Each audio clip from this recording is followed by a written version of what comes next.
My name is Margaret Cole, though most people in town still call me Maggie. I am 68 years old, retired treasurer of Bryan County, and I live alone by Large Pine Lake in the cabin my husband and I built before he passed. For most of my life, I counted other people's numbers, property tax rolls, school budgets, church ledgers. I balanced every column down to the penny because numbers never lie. People do. This winter began with a silence I didn't expect. My son Evan and his wife Kelsey took me to brunch at the Fern and Hearth Cafe, same booth we've sat in for years. Kelsey smoothed the napkin across her lap like she was chairing a board meeting. "We've decided to keep Christmas small this year," she said, as if her words were a weather forecast no one could control. Evan looked down at his phone instead of at me. I just nodded, the way accountants nod when the numbers don't add up but they need time to check the books. The snow was heavy that morning, falling in thick sheets across the cafe window. I stirred my tea, tasted nothing, and changed the subject. That's how you survive at my age. You change the subject, you keep the peace. But later, when I went home and opened my mailbox, a thin envelope waited for me. The county tax assessor. I slid it open with the silver letter opener my husband once gave me. Inside was a line that stopped my breath. Ownership update recorded, Lake Cabin, Lot 42. Update? Ownership? I read it twice, 3 times. The parcel number was mine, the one I'd memorized decades ago. But the wording suggested something had shifted, a transaction completed without me. I placed the letter on the kitchen table, beside the half-eaten muffin I no longer wanted, and pressed my hand flat against it. My fingers trembled, not from age, but from the quiet recognition that someone had touched what was mine. I whispered out loud, to no one but the empty cabin walls. If my name moved, someone moved it. The next morning, I drove into town with the tax letter folded inside my purse like a splinter I couldn't pull out. The recorder's office hadn't changed in 40 years. Same beige walls, same counters with plastic pens chained to them, same clerk with reading glasses halfway down his nose. His name was Harold, a man I'd trained myself back when I still worked at the treasurer's office. "Morning, Maggie," he said, shuffling papers. "What can I do for you?" "I need to see the most recent filings on Parcel 42, Lake Cabin." He pulled the binder, flipped a few pages, then frowned. "Looks like a quitclaim deed was posted last month. Recorded clean. New signature right here." He angled the document so I could see. My name was there. Neat, flowing, almost elegant. It looked more like the way I signed checks when I was 30, not the cramped script my arthritic fingers produce these days. I studied it the way a banker studies counterfeit bills. "That isn't mine," I said quietly. Harold shrugged. "Notary signed off, dated November 14th, says you transferred interest to Evan Cole and spouse, joint tenancy." My stomach tightened. I hadn't been in this office in 6 months.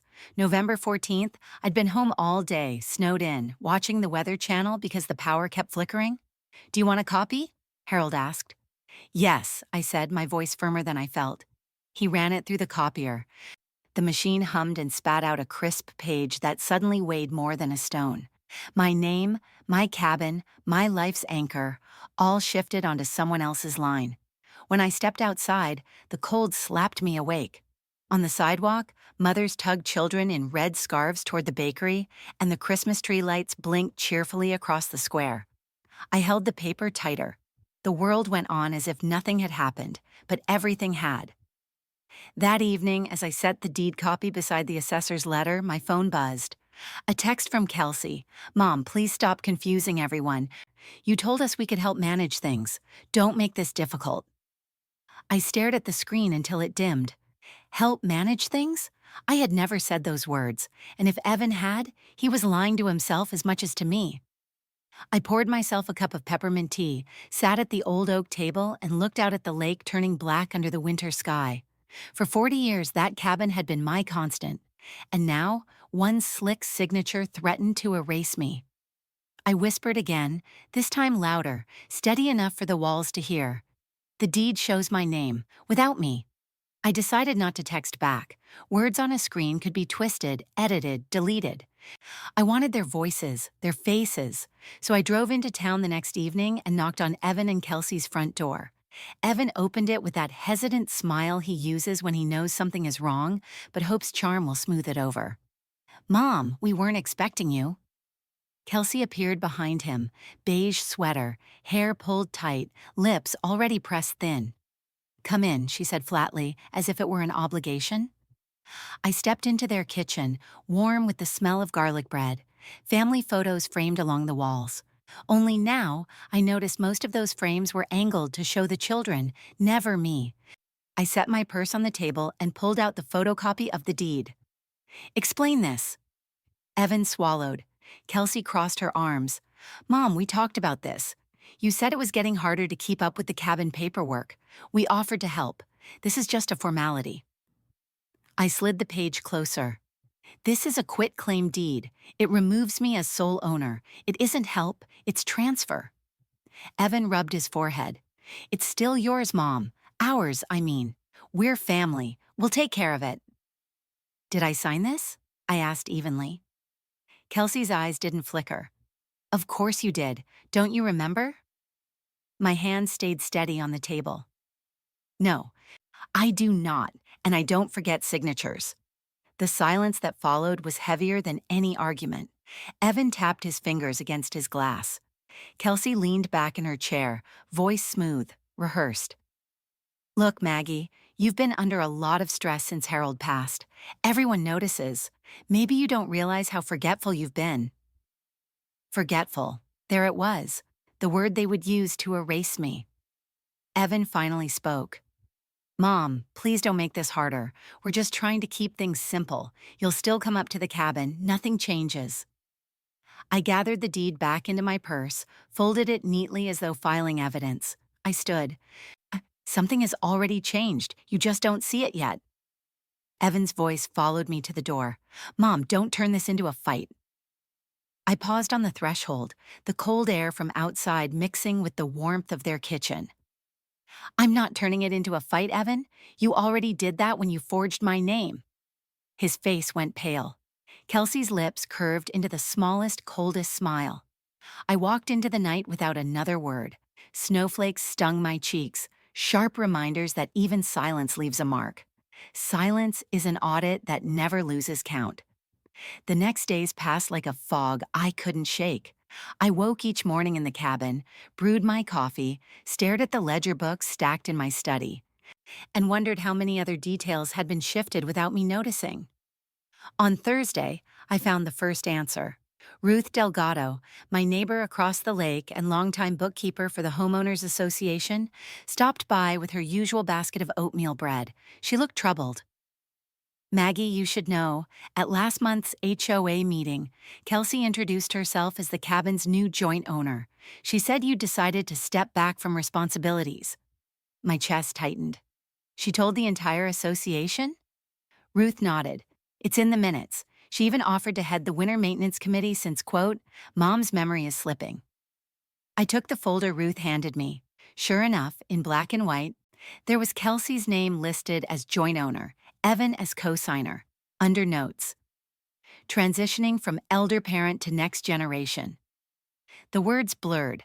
I forced myself to read them twice, 3 times, each line pressing against me like cold iron. That's not all, Ruth added softly. I saw a flyer at Johnson Realty. Cabin listed as a pending collateral asset. I didn't believe it, but here. She unfolded a glossy sheet. My cabin, photographed in bright summer light, captioned, Prime Lakefront Excellent Equity Potential. A hot flush rose in me. Equity, collateral.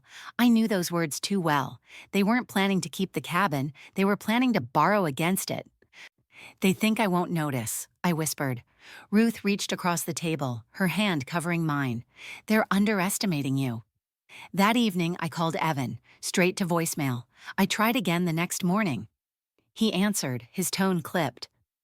Mom, we're busy. Please stop calling about this. You're making things awkward with Kelsey. Awkward, forgetful, transitioning, every word a brick wall shutting me out of my own life. I set down the phone and looked around my living room. Family photos once lined the mantel. Evan's graduation, my wedding day, Lily's kindergarten smile now.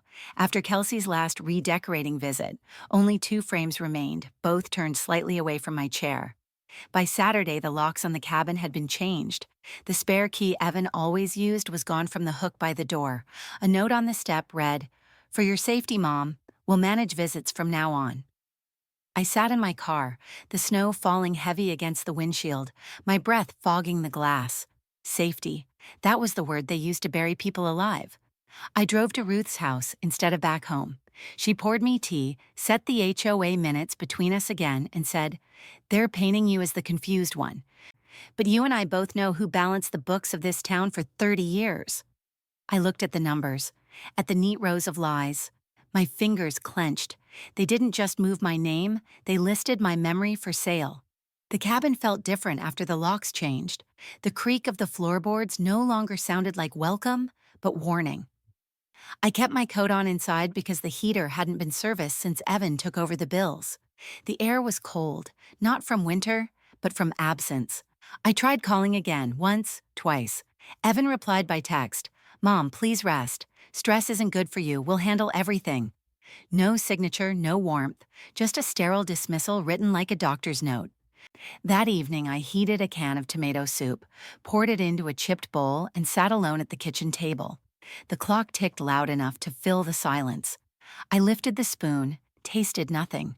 The soup was lukewarm before I was halfway through. I didn't bother to reheat it. When I walked into the living room, I noticed the mantel again. The photos were gone entirely now. Only the faint outlines remained where frames had shielded the wood from dust. I opened the hallway closet, boxes stacked neatly, labeled in Kelsey's handwriting. Old decor, Mom's things. My life had been filed away like inventory. On Sunday, I tried the cabin door again. The new lock clicked coldly against my key. I sat on the porch steps for a long while, snowflakes gathering on my hair until the neighbor's dog barked and reminded me that I no longer belonged. I left without knocking. That night, the loneliness hit sharper than any insult. I remembered Thanksgivings when I basted the turkey, while Evan set the table and Lily tied paper leaves to the window. I remembered Christmas mornings when Harold lit the fire before dawn so the children would wake to warmth. Those memories played like films I was no longer cast in. I lay in bed, staring at the ceiling, hearing the wind scrape against the eaves. For the first time, I understood what it meant to be erased not by death but by decision. A slow deletion, one word at a time, forgetful, awkward, safety, until nothing remained but silence. I turned on the bedside lamp and opened my old notebook, the one I used for household budgets. My hand shook as I tried to write a list: gas, electricity, insurance. I stopped halfway down the page. My pen hovered above the paper. My name was still mine. My ledger was still mine. And if I let them strip that too, then they truly had taken everything. I closed the book, set it beside the lamp, and whispered into the quiet, "No one gets the final entry but me. If they erased me, I would leave an imprint." On Monday, I brewed a fresh pot of coffee and pulled the old banker's boxes from the hall closet, the ones that still smelled faintly of toner and winter coats.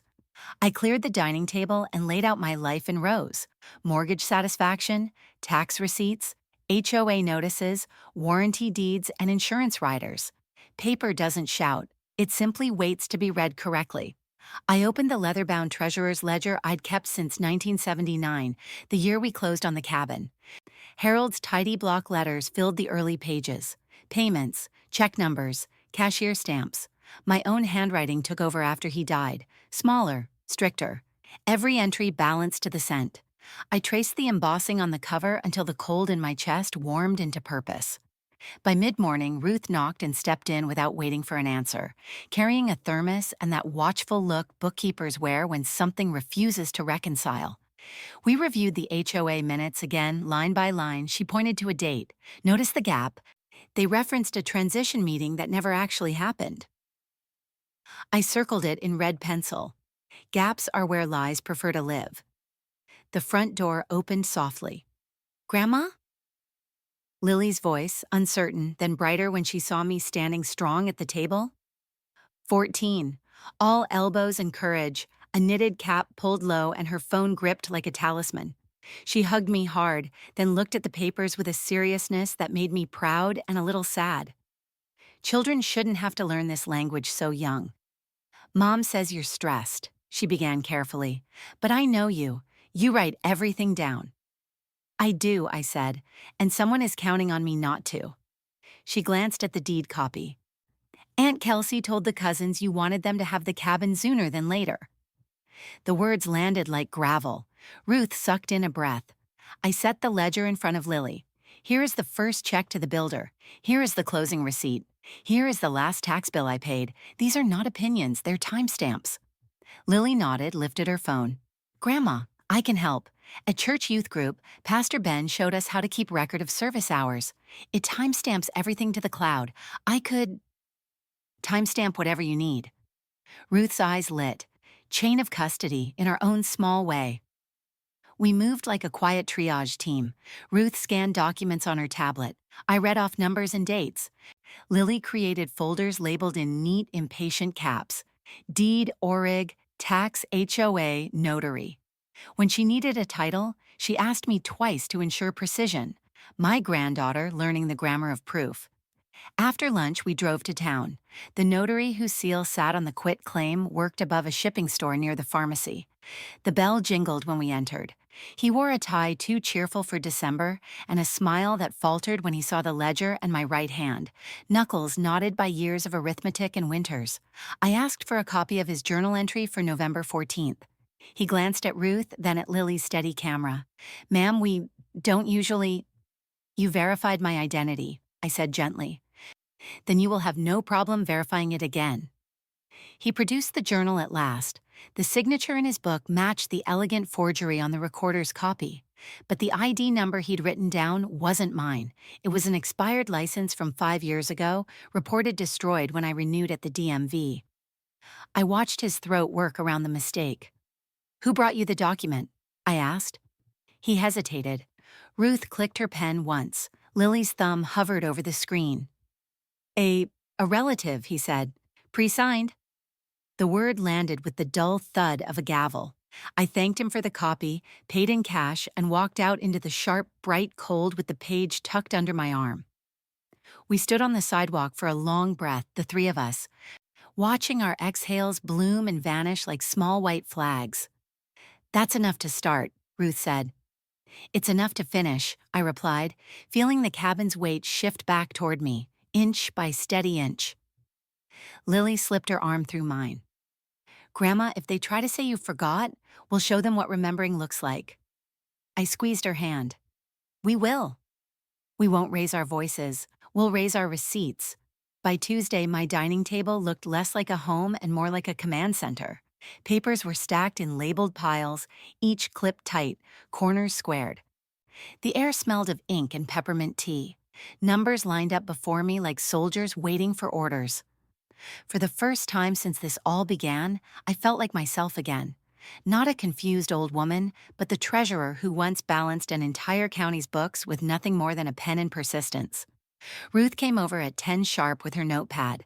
Lily arrived after school, slipping her backpack off with the same urgency I remembered from Evan's basketball days. What's next? She asked, eyes bright. We build a chain, I said. Step 1, establish the original ledger, dates, checks, notarized purchase. Step 2, show the forgery by comparing handwriting and expired license numbers. Step 3, document the HOA minutes where Kelsey claimed ownership. Step 4, freeze the money trail. They're not after memories, they're after equity. If we stop the loan, we stop the theft. Ruth jotted notes briskly. And step 5? Step 5, I said, sliding the church bulletin across the table, is timing, the Christmas pageant. Every microphone in the sanctuary will be live, every parent with a phone recording their child on stage. If they want witnesses, we'll give them a congregation. Lily grinned. So we use their own stage. I nodded. They change locks in secret. We'll unlock the truth in public. We rehearsed like a small theater troupe. Ruth practiced reading the HOA minutes aloud with her calm, authoritative tone. Lily tested her phone apps, recording snippets of my voice and checking the timestamps. I drafted a concise statement, facts only, no anger, because numbers and evidence don't need theatrics. That evening, I called the county recorder's office again, speaking with a clerk I once mentored. He agreed to forward me the digital file logs showing exactly when the deed was uploaded. Ma'am, I probably shouldn't, he began. You're not doing it for me, I replied. You're doing it for the truth. The email arrived within the hour. Metadata never lies. November 14th, 2:17 p.m., the same afternoon Ruth and I had shared tea while snow hammered the window. Proof by absence. Before bed, I opened my notebook and wrote each step on a fresh page, checking them off with steady hands. Ledger, notary, HOA, recorder, bank, pageant. I shut the cover, laid it on the table, and turned out the lamp. Outside, the lake was black glass, reflecting a sky full of frozen stars. My heart beat slow but certain. Let them bring lights. I'll bring clarity. Wednesday morning, I wore my old navy coat, the one with deep pockets big enough to hide documents if I had to. Ruth drove, her Buick had better snow tires, and Lily sat in the back with her phone ready, earbuds dangling like she was just another teenager scrolling through music. But I knew she was set to record. We walked into the notary's office together. The same man with the too bright tie looked up, startled, as if seeing ghosts. His hands fussed with a stack of envelopes that didn't need straightening. Good morning, I said calmly. We need an affidavit. You validated a quit-claim deed on November 14th that carried my name. That signature was not mine. His eyes darted toward Ruth, who already had her pen uncapped. Ma'am, I'm not sure what you...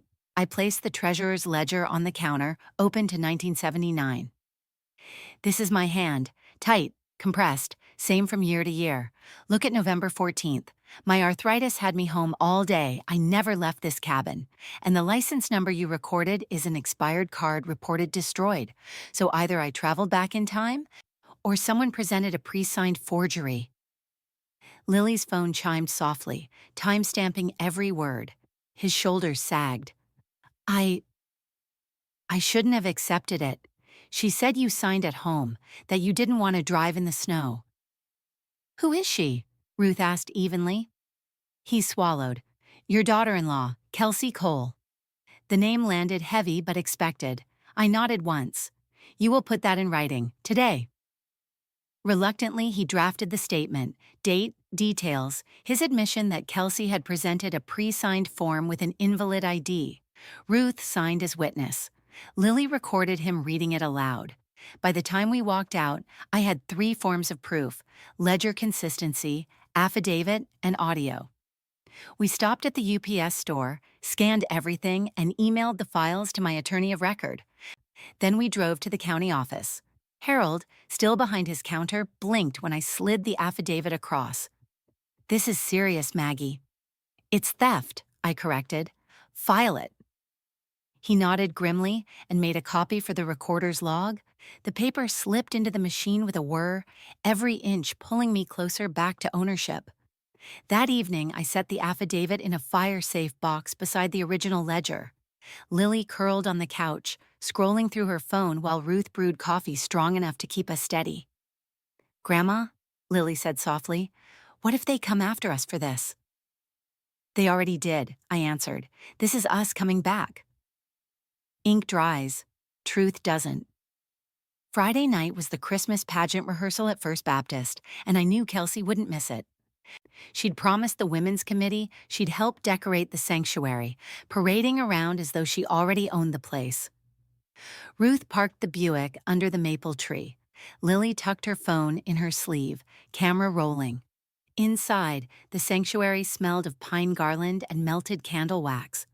Children in angel costumes fidgeted while volunteers pinned wings. At the front, Kelsey stood with a clipboard, directing people like she was born in charge. When she saw me walk down the aisle, her smile faltered, then froze into something brittle. Well, this is a surprise, she said loud enough for half the pews to hear. Yes, it is, I replied, sliding into the front row.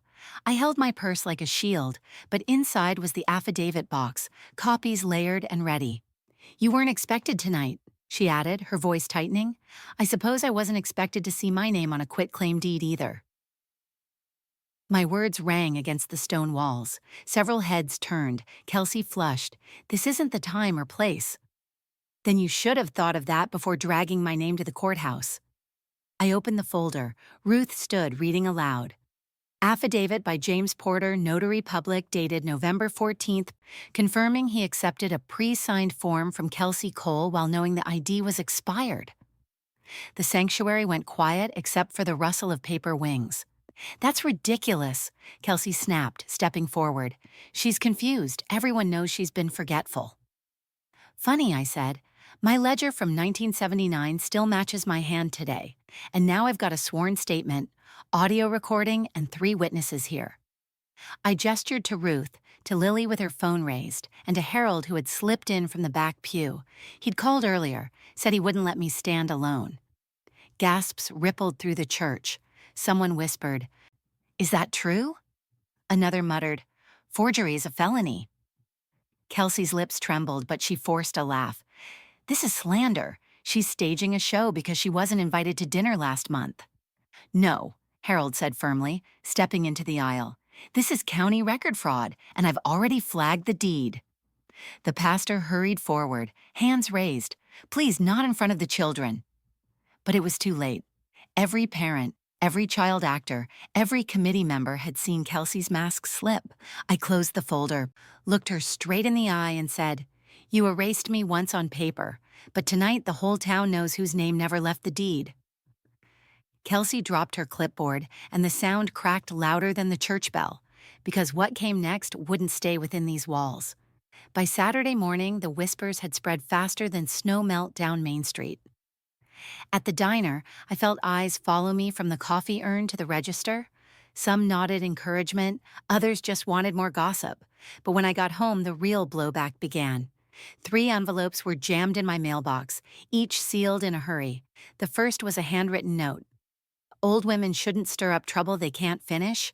No signature." The second, a printed page. "Drop it, or you'll regret it." Signed, a friend. The third made my stomach turn. A photo of my house taken the night before, lights off, curtains drawn. Someone had been watching.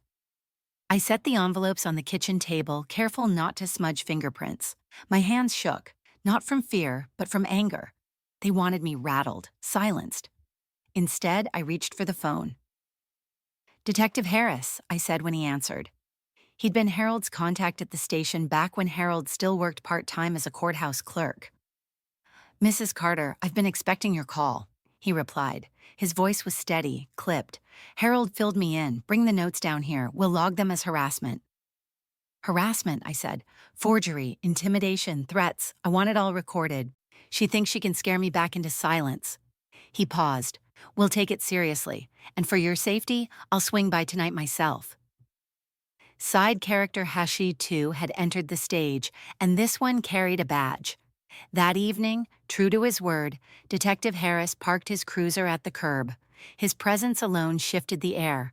My neighbors peeked through curtains.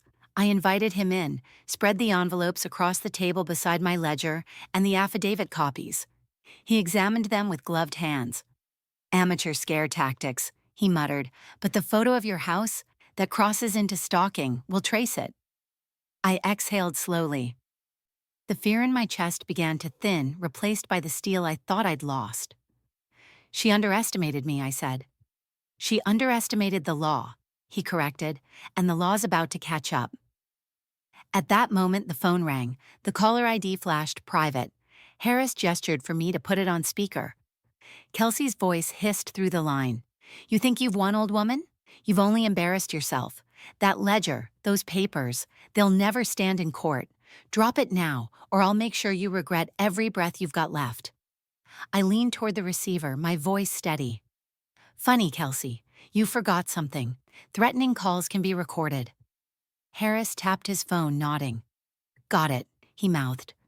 The line went dead, silence stretched, broken only by the ticking of the kitchen clock. "Mrs. Carter," Harris said firmly, "that's evidence. Direct, admissible evidence." Before I could respond, headlights swept across my window.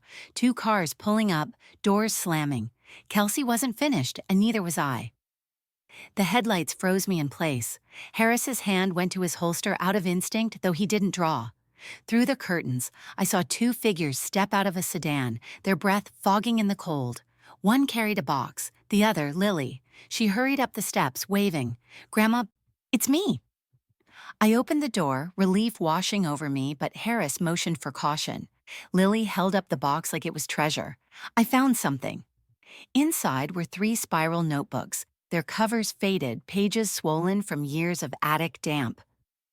I was cleaning out the storage room and these fell from a suitcase, she explained. My breath caught. It was Kelsey's handwriting, no mistaking it. Detailed notes, color-coded tabs. At first glance, it looked like household budgeting. But as Harris flipped through, the truth bled out. Page after page recorded every dollar she'd redirected over the past year. Checks she'd cashed in my name, ATM withdrawals tied to the joint account Ryan had set up when he first married her, even a tally for the so-called attorney fees she used to process the forged deed, dates, amounts, bank slips stapled to margins. Physical proof, Harris said, his tone sharp with satisfaction. Handwritten, consistent, self-incriminating. I felt the ledger's weight again, the one I'd kept faithfully since my husband died. Numbers don't lie. And now Kelsey's own pen had joined mine in telling the story. Ruth arrived moments later, panting from the cold. I heard cars. I came to check. What's happening? I showed her the notebooks. She pressed her lips thin. She always thought she was smarter than everyone else. Harris tucked the evidence into an evidence bag. This changes everything. With this and the phone threat, prosecution won't be a question of if, only when. I sank into my chair, dizzy with a strange mix of vindication and sorrow. My own son's wife had built a paper trail of greed that would collapse on her head. Then Harris's radio crackled. A dispatcher's voice cut in. Detective, report just came in. Suspect vehicle registered to Kelsey Cole spotted near Maple Grove Road, heading toward her mother's house. Possible flight risk. He met my eyes. She knows we're closing in. I tightened my grip on the table's edge. Let her run. Paper follows you farther than footsteps ever could.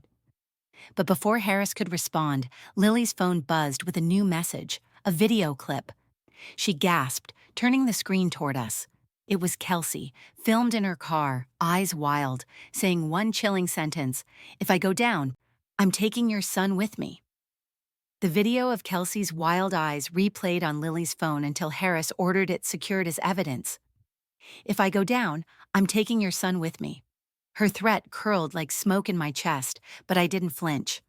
By Monday morning, the courthouse smelled of coffee and damp wool coats. Harris had filed charges: forgery, fraud, harassment. My ledger, the affidavit, the phone recording, and now Kelsey's own notebooks stacked high in manila folders. Lily sat beside me, jaw tight, Ruth squeezing my hand. Harold stood ready as a witness. Kelsey entered wearing a beige blazer, hair pinned too neatly, but her eyes darted. Behind her, Ryan walked in, shoulders hunched. My son. He hadn't spoken to me since the pageant scene, torn between blood and vows. The judge called order. Testimony began. Harris played the voicemail where Kelsey hissed threats. Murmurs rippled through the gallery. Ruth testified about the church night, Lily about finding the notebooks. Harold confirmed the deed filing. Finally, Harris laid the notebooks on the evidence stand. He flipped one open, showing the page marked Deed Fee, $2,400, November 14, paid in cash, notarized under Marion's name. The ink was clear, the handwriting hers. Kelsey shot to her feet. "Those are private notes. They're twisted out of context." "Sit down, Miss Cole," the judge ordered, gavel cracking. "This is your handwriting?" Her silence spoke louder than denial. Then Ryan was called. My heart clenched as he took the oath. "Did you authorize your wife to alter your mother's deed?"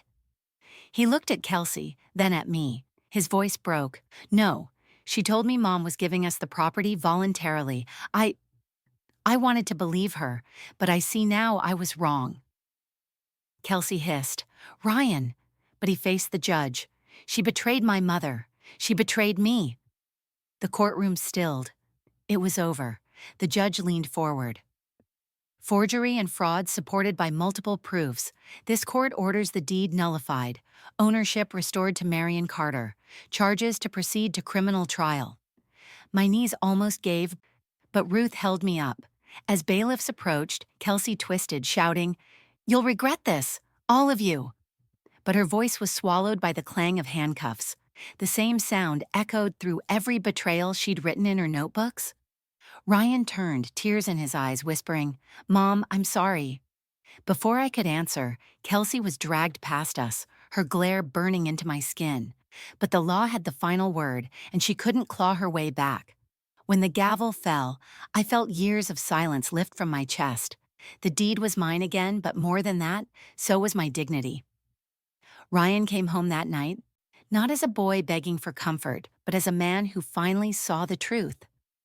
We sat at my kitchen table, the same table where I'd once counted pennies to keep him fed, and this time he reached for my hand first. We didn't need many words, just the quiet understanding that trust, once broken, takes time to rebuild. I'm not telling this story for sympathy.